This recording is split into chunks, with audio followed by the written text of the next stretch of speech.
The hall of the galactic throne was so large that sound felt small inside it. Light from 1,000 alien stars passed through the clear ceiling and fell onto the polished floor like frozen fire. Delegations from hundreds of species stood in wide circles, each separated by distance and invisible fear. None of them dared to move too much. None of them dared to speak. At the center of everything stood the alien queen. She was taller than any human, her form elegant and sharp at the same time. Her skin shimmered like dark crystal, and long lines of glowing symbols moved slowly across her arms and neck. Her eyes were ancient. They had seen empires rise and fall. They had ordered the destruction of worlds and the saving of others. Around her floated the silent guardians of the throne, living weapons bonded to her will. Everyone in the hall knew one truth. The queen did not ask. She commanda. A single human stood before her. His name was Elias Kane. He wore no crown, no royal cloak, no glowing armor. His uniform was simple, dark, and worn at the edges. Scars marked his hands and face, not hidden, not displayed with pride. He stood straight, his hands at his sides, his eyes focused, not lowered, not raised in challenge, but calm. That alone sent whispers through the hall. Humans were new to the galactic stage. For centuries they had been ignored, too weak, too divided, too short-lived to matter. That had changed only 5 years ago, when a machine empire older than most living species had attacked human space. Everyone expected humanity to vanish. Instead, humanity fought. They lost planets. They lost billions. They adapted. They learned. They broke the machines in ways no one thought possible. Not with superior technology, but with stubborn resistance, strange creativity, and a refusal to accept extinction. In the end, it was humans who stood over the ruins of the machine core worlds. That victory forced the galaxy to pay attention. Now, Elias Kane stood alone before the Queen as the human representative. The Queen's voice echoed without effort, deep and clear, heard not only by ears but by the mind itself. "Human commander," she said, "you stand before the throne of unified stars." "You will speak when permitted." Elias nodded once. He did not kneel. Gasps moved through the hall like a wave. Several alien leaders stiffened in shock. Some looked away, afraid to be seen witnessing disrespect. Others leaned forward, curiosity burning brighter than fear. The Queen's eyes narrowed slightly. "Do you know," she asked, "how many kings have knelt where you stand?" "Yes," Elias replied calmly. "Enough that the floor remembers them." Silence fell so heavy it felt dangerous. The Queen studied him. Her guardians shifted, sensing her focus. For a moment it seemed the human would be destroyed where he stood. Instead, the Queen laughed. It was a soft sound, sharp and surprised. "You are either very brave," she said, "or very foolish." "Maybe both," Elias answered. "Humans are good at that." More whispers spread. Some aliens looked confused. Humor in the throne hall was rare. Humor directed at the Queen was unheard of. "Why do you not kneel?" the Queen asked. "All who stand before me show submission." Elias met her gaze. "I respect you, but I don't kneel to anyone unless I choose to." The Queen tilted her head. "And why would you choose to kneel when someone stands beside me?" Elias said. "Not above me." The words cut through centuries of tradition. The Queen rose from her throne. Each step she took toward him echoed like thunder. She stopped only a few steps away, towering over him. Still, Elias did not move. "You defeated the machine empire," she said. "Others tried and failed for millennia." "Tell me why." Elias thought for a moment.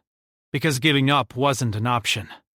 That answer lacks logic." "Humans use logic," Elias said. But we don't live by it alone. Her eyes searched his face, looking for fear, ambition, deception. She found none, only exhaustion and resolve. Your species should have broken, she said quietly. Instead, you grew stronger. We didn't grow stronger, Elias replied. We just refused to disappear. The queen stepped back and turned toward the watching galaxy. "Behold," she announced, "a species that does not know its place." Some aliens hissed in disapproval. Others watched in silence. "Tell me, human," she continued, "what does your species seek now? Territory? Protection? A place under my rule?" Elias shook his head. "We seek a future where we're not erased because someone bigger decides we don't matter." "And if I decide you do not?" the queen asked. "Then we'll fight you," Elias said simply. "Not because we think we'll win, but because it's who we are." A ripple of shock spread through the hall. Threatening the queen was unthinkable. Yet the queen did not react with anger. She smiled. "A fragile species," she said, "that dares to threaten a god." "We don't see gods," Elias replied. "Only beings who bleed eventually." For a long moment, no one breathed. Then the queen raised her hand, and the hall changed. The star maps around them shifted, showing burning systems, fractured alliances, and spreading instability. Entire regions glowed red. "The galaxy is breaking," she said. "My rule holds it together by force and fear. But fear is weakening." She turned back to Elias. "Your kind inspires something dangerous." "Hope," Elias frowned. "Hope isn't dangerous. It is to those who rule," she said. The queen returned to her throne, but did not sit. "You will remain here," she told Elias. "You will observe." "You will answer my questions." "You will not leave this world until I decide." "That sounds like imprisonment," Elias said. "That sounds like survival," she corrected. Guards moved closer. Human escorts were denied entry. Elias knew this moment would be recorded, analyzed, judged by history. He nodded once. "Then I'll stay." As he was escorted away, many eyes followed him. Some with hatred. Some with fear. Some with something new. Curiosity. From her throne, the alien queen watched the human disappear into the vast halls of her palace. For the first time in centuries, her thoughts were unsettled. She had expected a subject. She had found an equal, who did not know he was being tested. And deep within the ancient ruler of the galaxy, a dangerous question had begun to form. What would happen if such a species was no longer beneath her throne, but beside it? The galaxy held its breath, unaware that everything had just begun. Elias Kane woke to silence that felt unnatural, not the quiet of space or the calm of a safe room, but a controlled silence, shaped and designed. The chamber around him was smooth and curved, its walls made of a material that shifted color slowly like breathing stone. Soft light came from nowhere and everywhere at once. He sat up on the low platform that served as a bed. He was not restrained. That fact alone told him this place was not a prison in the normal sense. A moment later, the air in front of him shimmered, and symbols appeared, forming words in clean, simple human language. "You are within the inner palace. No harm will come to you unless you choose it." Elias let out a slow breath. "That's comforting," he muttered. The symbols faded. The wall to his right opened without sound, revealing a long corridor. No guards waited. No weapons pointed at him. Only the quiet invitation of the path ahead. He stood, straightened his uniform, and walked out. The palace was enormous, but not empty. Tall alien attendants moved through the halls. Their forms varied. Some walked on two legs, others floated, others slid across the floor like living shadows. All of them stopped when they saw him. All of them stared, A human had never walked freely inside the inner palace before. Elias felt their eyes on him, measuring, judging, trying to understand how a species so young could stand unbroken before the queen. He kept walking. Hours passed, or maybe minutes. Time felt strange here.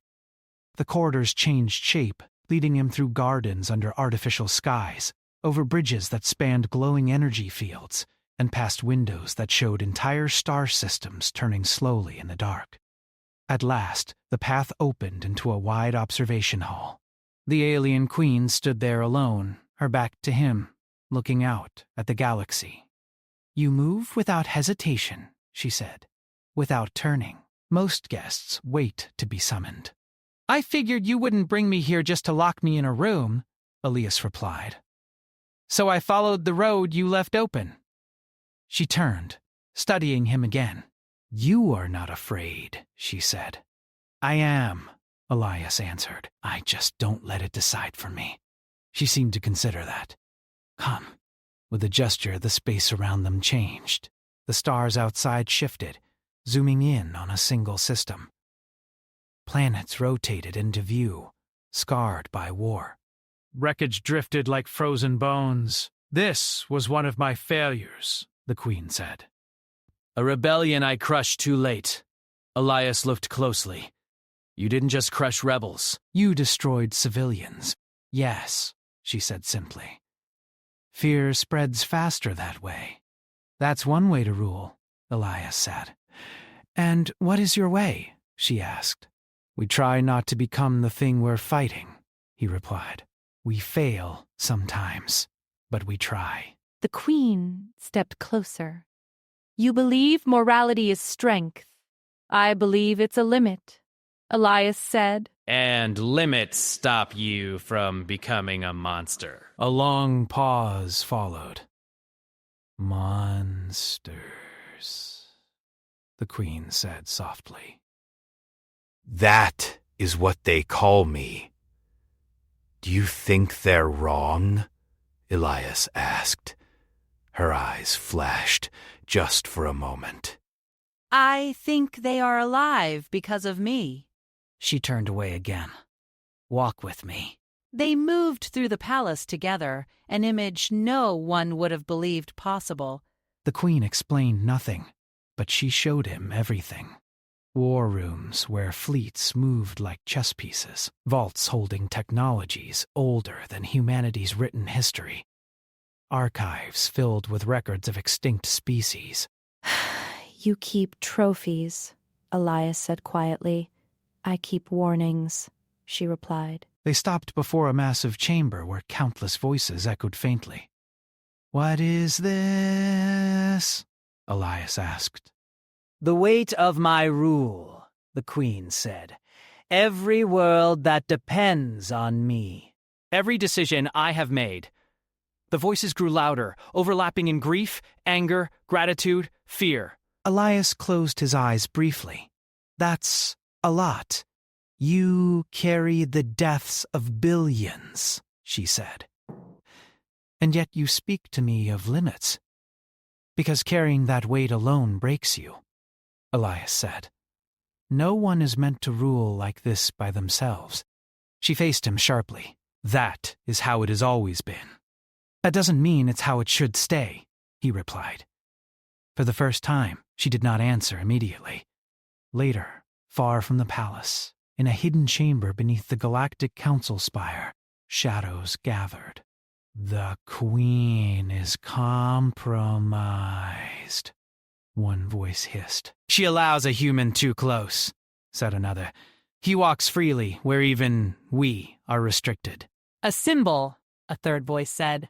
"And symbols are dangerous." Plans formed quickly. They always did. Fleets were quietly redirected. Assassins were awakened from stasis.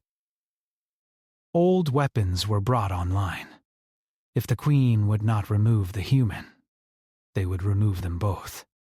Back in the palace, Elias stood alone on a balcony, watching distant stars. He thought of Earth, of broken cities, rebuilt again and again, of people who never got the choice to kneel or stand. You miss your world, the Queen said, appearing beside him. Every day, Elias answered. Would you abandon it for power? She asked. No, he said without hesitation. Even if that power could protect it forever. Nothing lasts forever, Elias replied. That's why it matters how we live now. The Queen looked at him, really looked at him, as if seeing something she had forgotten long ago. Before she could speak again, alarms erupted across the palace. Red light flooded the halls. The stars outside shifted as defensive systems activated. What's happening? Elias asked. The Queen's expression hardened. Betrayal. A palace shook. Explosions flashed in the distance. Enemy ships emerged from hidden jump points, firing toward the capital world. They're attacking you, Elias said. They're attacking what I represent, she replied. And you. Elias turned toward her. Then let me help, she hesitated. Only for a fraction of a second. Then she nodded. Very well, human, the Queen said. Show me how your people fight when the odds are impossible. As the galaxy burned and ancient alliances shattered, a human and an immortal ruler stood side by side for the first time. And far across the stars, those who plotted their fall did not yet realize the mistake they had made. The first blast struck the outer defense ring like a hammer made of light. Space around the capital world rippled as shields flared to full strength. Thousands of alien ships poured out of hidden jump points, their formations tight and aggressive.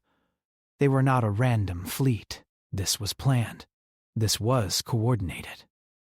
Inside the palace, the floor trembled again.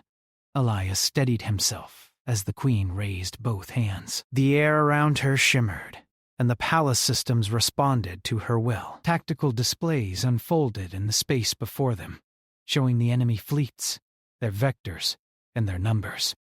They brought more ships than expected, Elias said, scanning the data.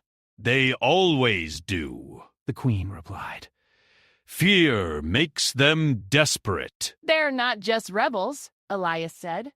This is council-level coordination. Yes, the Queen said calmly. They have decided I am no longer necessary. Elias clenched his jaw. They're wrong. She looked at him sharply. You speak as if this is your war. If they win, Elias said, the galaxy burns. If they lose, things change. Either way, humanity is involved. Now, another explosion echoed through the palace. Closer, this time. The Queen turned and began walking. Come, if you are to help, you will see the heart of this battle. They moved fast through corridors that were no longer calm. Servants and guards rushed past, carrying orders, activating defenses, sealing sections of the palace. Outside, streaks of light marked ships dying in space. They entered a vast command chamber. It was circular, with the Queen's throne at its center, but now it was alive with motion. Alien commanders of many species stood at stations, their faces tense. When they saw Elias enter beside the Queen, several froze. A human in the war chamber. The defenses are holding, a tall, scaled commander said, but the enemy fleets are probing for weaknesses. They will find one, the Queen said. They always do. Elias stepped forward. May I speak? The room went silent. The Queen did not answer immediately. Then she nodded once. Speak. Elias pointed at the display. They're spreading their fire evenly across the shield. That's not how you break it, the scaled commander hissed. You question our tactics, I question theirs, Elias said. They want you to think this is a siege. It's not. He tapped a section of space near the planet's shadow. They're hiding something here. The display zoomed in. At first, nothing seemed unusual. Then, faint energy signatures appeared. Stealth carriers. the queen said slowly. Yes, Elias replied, loaded with strike teams.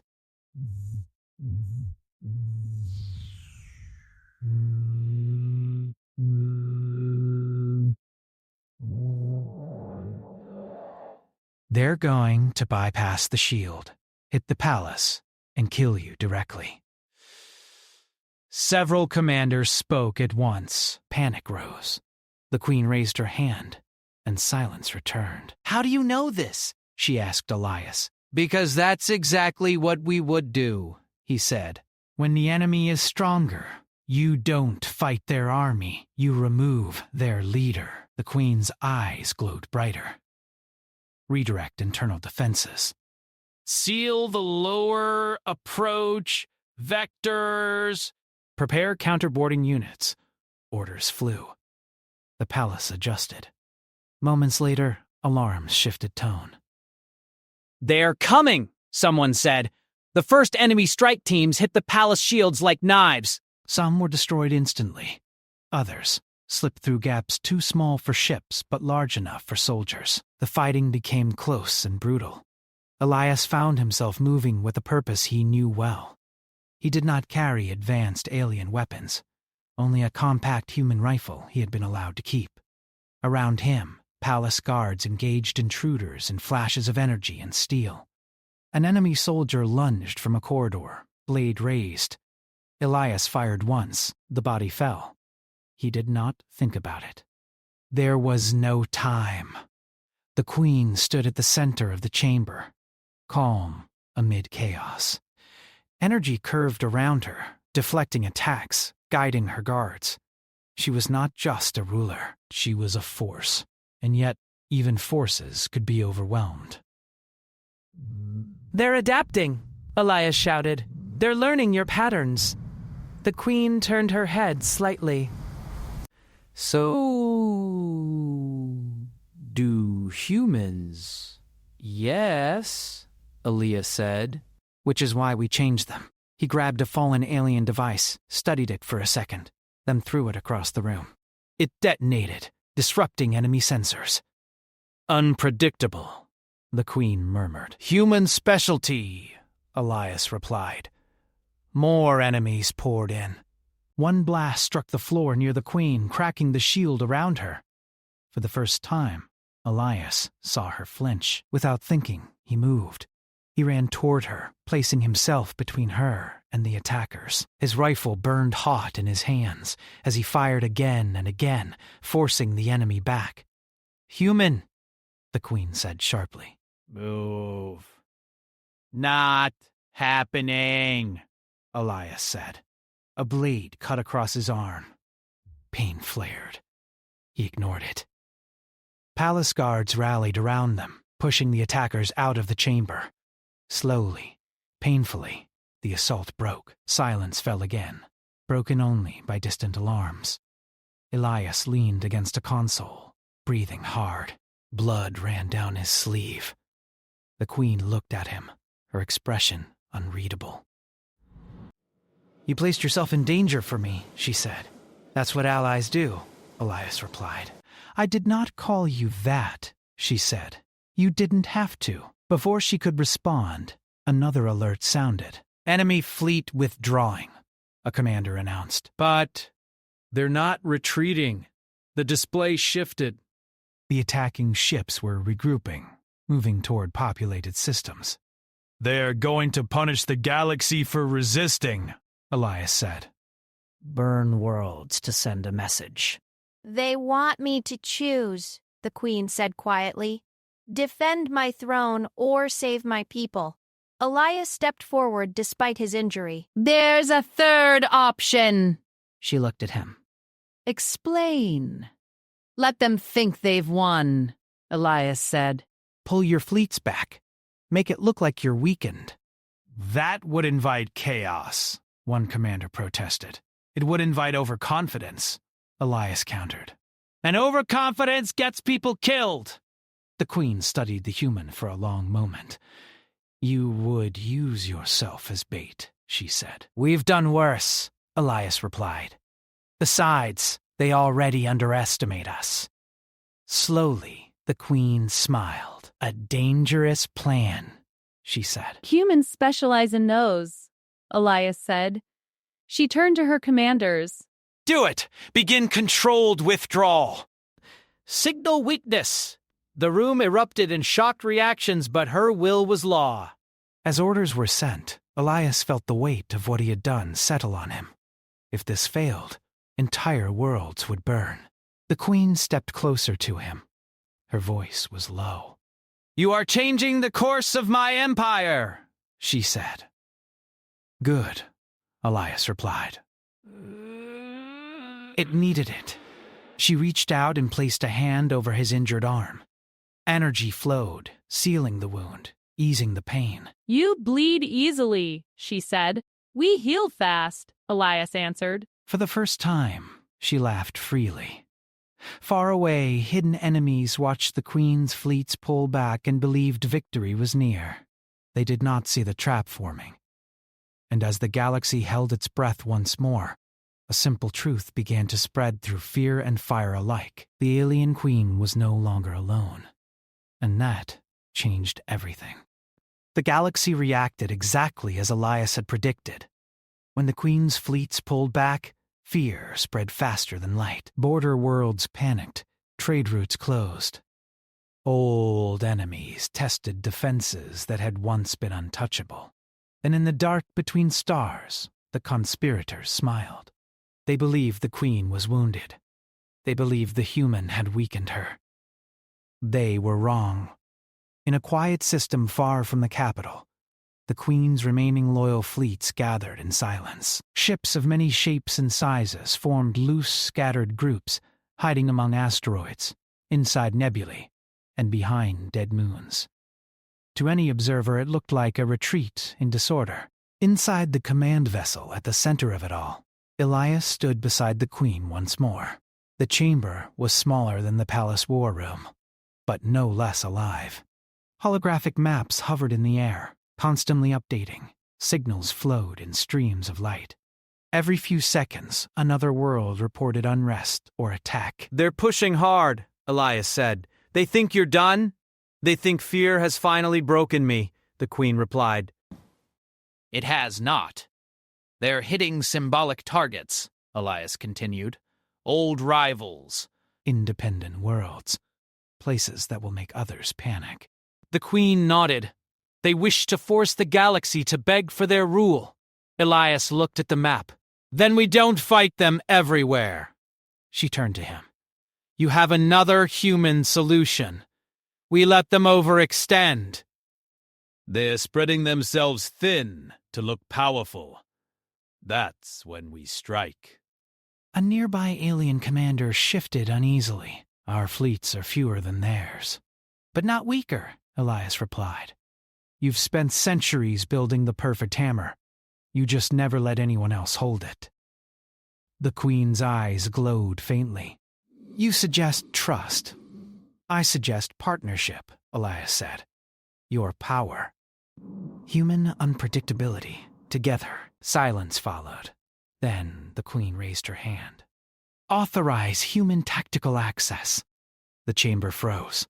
Your Majesty, one commander said carefully. That authority has never been shared. The queen finished. Until now, the systems adjusted. Elias felt the shift immediately. Data that had been filtered before now opened fully. He saw the true scale of the queen's empire. The hidden fleets. The secret weapons. The emergency protocols meant only for extinction-level threats. He swallowed. You could burn the galaxy if you wanted, he said. Yes, she replied. That is why I have never wanted to. Elias began issuing quiet instructions. Not as a ruler, but as a soldier who had fought hopeless wars before. Fleets repositioned slightly. Signals were delayed by fractions of seconds. False weaknesses were created and then reinforced in secret. The trap took shape. Far away, the conspirators gathered their forces for a final strike. They believe this would be the blow that ended the queen forever. Their fleets surged toward the capital system, larger than anything the galaxy had seen since the Machine Wars. They did not notice the silence. They did not notice how easily they were allowed to move. When they entered the kill zone, space itself seemed to wake up. Hidden Queen's fleets emerged from nowhere, cutting off escape routes. Ancient weapons activated, bending gravity and light. Human-designed signal warfare flooded enemy channels with false data, phantom fleets, and impossible readings. Confusion spread instantly. What is happening? One enemy commander shouted. This is a trap! Another screamed, but it was too late. The Queen's voice echoed across every channel, clear and calm. You chose betrayal, she said. Now face consequence. The battle was not a chaotic brawl. It was controlled, precise. The enemy fleets were separated, isolated, and dismantled piece by piece. Where they tried to regroup, human strike teams appeared, hitting command ships, disabling coordination. Elias watched the battle unfold, heart pounding. They're breaking, he said. They are learning, the Queen replied. Learning too late. Suddenly, alarms flared again. Enemy capital-class weapon charging, a commander warned. Targeting the inner worlds, Elias leaned forward. They're going to take civilians with them! The Queen's expression hardened. They believe that will force my surrender. Elias met her gaze. Let me handle it. She hesitated. This time, it lasted longer. Then she nodded. I will trust you. Human stealth vessels, hidden until now, surged forward. Small. Fast. Almost invisible. They flew straight into the path of the charging weapon, not to destroy it, but to board it. Inside the enemy ship, human soldiers fought through corridors designed for larger beings. They used speed, coordination, and ruthless efficiency. The weapon was disabled seconds before firing. Cheers erupted across the loyal fleets. The enemy's will shattered. One by one, their ships powered down or fled. Some surrendered. Some were destroyed when they refused. When it was over, space was filled with wreckage and silence.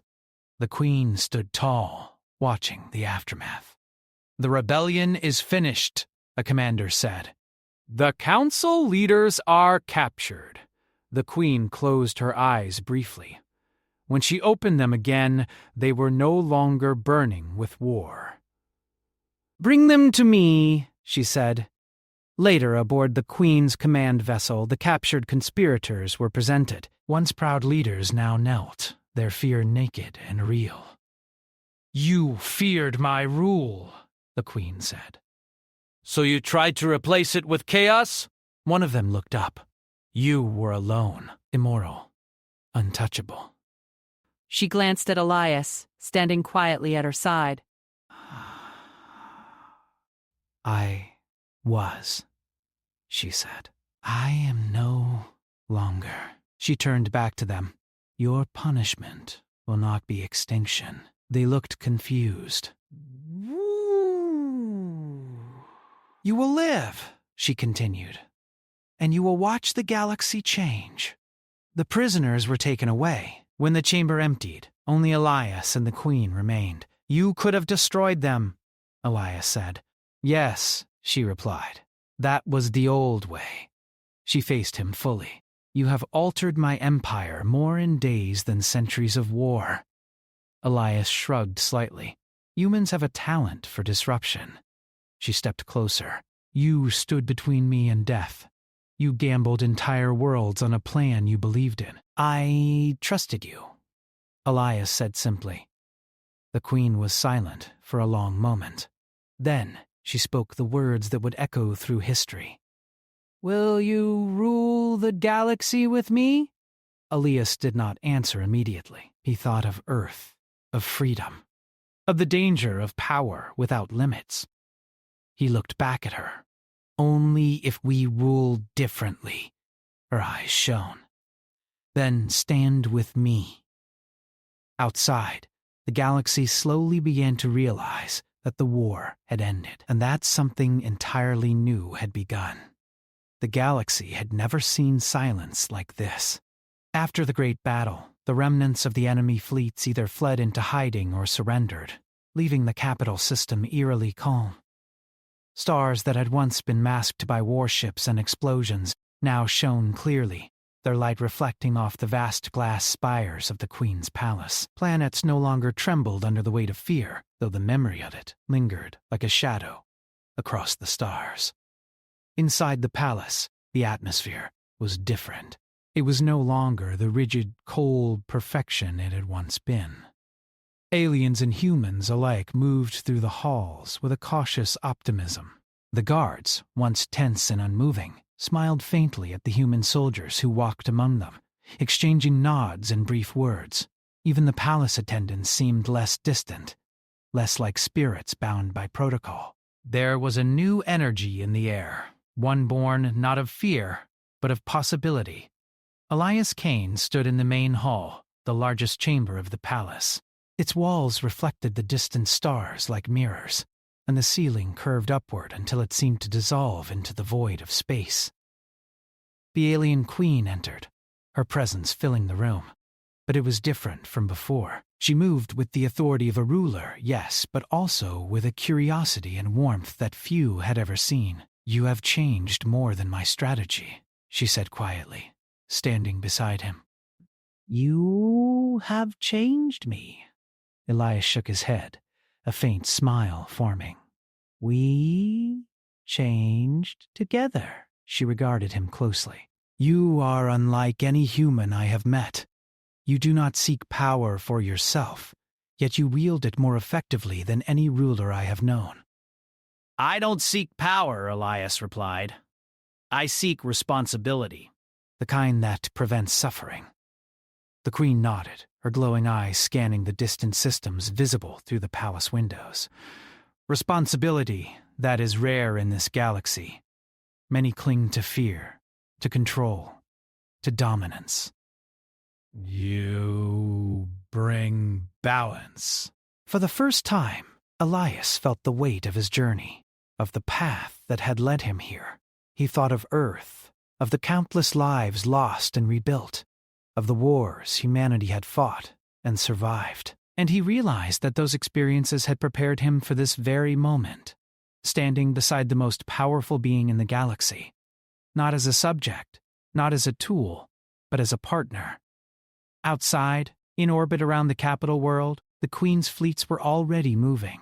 Ships from multiple species patrolled together, coordinated not by fear or domination, but by trust. Humans worked alongside aliens, sharing tactics, communication, and resources. It was unprecedented. Worlds that had been enemies now found common ground under the new order. Within the palace, the Queen gestured to a series of holographic displays that hovered in the air. They showed the galaxy in a new light. Trade routes reopening, independent systems reaching out for alliance, and messages of hope spreading across the stars. "These are the first steps," Elias said. "The galaxy will take time to heal, but it can." The Queen turned to him. "And you will stand beside me as we guide it?" "I will," Elias said without hesitation. For a moment, the weight of the galaxy pressed upon them both. The Queen had ruled for centuries with absolute authority, yet now she faced a different kind of challenge: partnership. And Elias, once just a soldier, now carried the responsibility of ensuring that power would be used wisely. The first council meeting of the new alliance was held soon after. Representatives from dozens of species gathered, some nervous, some skeptical. The Queen sat at the head of the table and Elias beside her. He could see the hesitation in the eyes of many delegates, but he also saw hope, a fragile, growing hope. "You feared me," the Queen said, addressing the council, "and for centuries I ruled with that fear. Today, I stand not alone, but with a human who has shown me that strength lies not in domination, but in cooperation." A murmur spread through the room. The delegates shifted, some exchanging glances, some leaning forward in curiosity. Elias stood, his presence calm but commanding. The galaxy has suffered for too long under fear. We can rebuild, not by crushing each other, but by working together. Every species has value.